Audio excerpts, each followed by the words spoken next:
Assalamualaikum, selamat tengah hari. Sekali lagi saya ingin berkongsi sesuatu dengan rakan-rakan dan anak murid saya di luar sana, dengan harapan ianya sesuatu yang informatif, yang bermaklumat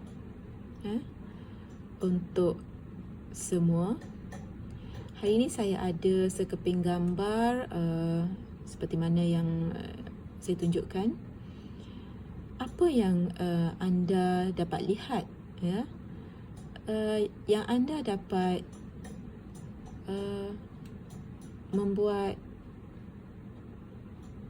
memberi makna kepada gambar tersebut. Apa yang anda dapat definisikan gambar tersebut? Adakah melihat ianya sebiji gelas dengan separuh air, atau separuh air di dalam gelas?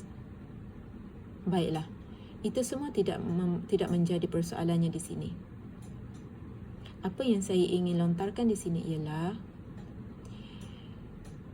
air yang berada di dalam gelas itu walaupun sedikit, walaupun tidak memenuhi gelas, tetapi apabila kita meletakkan di atas tapak tangan kita dan kita membiarkan ia dalam satu tempoh masa yang tertentu, apa yang kita rasa pada tangan? Jika kita meletaknya sekejap, mungkin dalam 2 minit, 3 minit, mungkin tidak memberi apa-apa kesan, apa-apa efek. Tetapi jika air yang sedikit sahaja itu, yang di dalam gelas itu, kita letakkan di atas tapak tangan dalam satu tempoh masa yang agak lama, mungkin setengah jam, mungkin sejam atau lebih, tentunya kesan terhadap tangan kita ialah lenguh. Okey, kalau setengah jam lenguhnya dalam keadaan setengah jam. Kalau sejam, mungkin lenguhnya bertambah lagi. Okey. Kenapa bercakap tentang air dengan tapak tangan? Kenapa bercakap tentang lenguh? Okey, yang saya nak bicarakan di sini ialah saya nak kaitkan dengan tekanan, dengan stres. Kita anggapkan tadi gelas dengan separuh air itu sebagai tekanan yang kita hadapi, stres yang kita alami.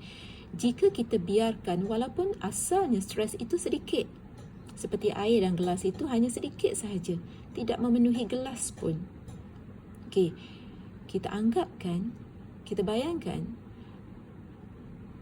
air di dalam gelas yang separuh penuh itu ialah sebagai stres.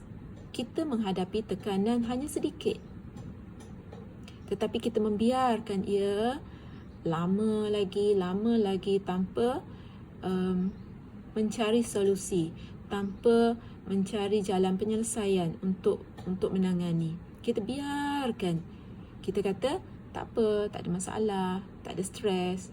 Tapi sebenarnya ada stres. Macam mana kita nak tahu kita ada stres? Ada simptom-simptomnya. Contohnya, antaranya simptom ialah kita rasa menguap tak henti-henti, kita rasa sakit di bahagian belakang, kita rasa kejap-kejap nak buang air, kita rasa nak menangis, tiba-tiba sayu. Itu tanda-tanda simptom-simptom stres. Kita berpeluh, kita menggeletar. Itu adalah antara simptom-simptom stres. Kita berhadapan dengan sesuatu keadaan, dengan sesuatu event. Kita kata kita tak ada stres. Sebenarnya ada stres yang kita alami. Tetapi kalau stres itu kita biarkan lama-lama, dia akan bersarang, dia akan menjadi stres kumulatif. Okey, stres ini ada stres yang berlaku secara tiba-tiba. Ada stres yang mengganggu kefungsian hidup kita yang berlaku secara kumulatif. Iaitu yang kita simpan, kita tidak mencari jalan penyelesaian, kita tidak mencari solusi untuk menanganinya. Cara paling mudah ialah apabila kita berhadapan dengan stres, kita dapatkan support system. Support system itu dari mana? Dari orang-orang yang individu yang signifikan dengan kita. Contoh, sekarang kita berada di rumah. Siapa individu yang signifikan dengan kita sekarang? Anak, isteri, suami. Kita juga mempunyai gadget, telefon. Kita masih boleh berhubung dengan orang-orang yang signifikan dengan kita walaupun kita tidak mampu, tidak boleh berjumpa dengan mereka buat masa sekarang. Kita masih boleh menelefon, masih boleh menghantar mesej melalui aplikasi WhatsApp, Telegram dan sebagainya. Masih boleh buat video conference. Terdapat pelbagai kemudahan aplikasi sekarang seperti Meet, Google Meet, Skype, video conference, video call melalui WhatsApp.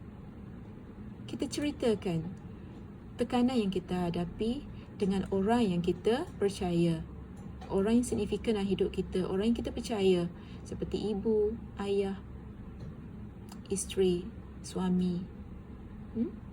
Apabila kita meluahkan sesuatu tekanan yang kita hadapi, ia akan memberikan kelegaan kepada pemikiran kita. Kita tidak akan rasa terlalu berat di benak otak kita.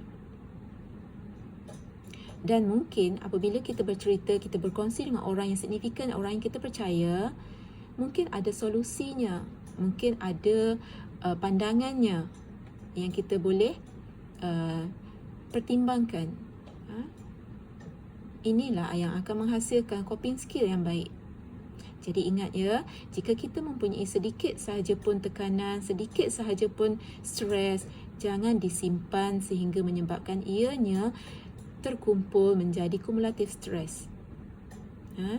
Stres yang sedikit tanpa ditangani dengan baik, tanpa ditangani dengan betul, dengan rasional, akan menjadi kumulatif stres dan akan menjadi satu krisis yang merosakkan kefungsian hidup kita.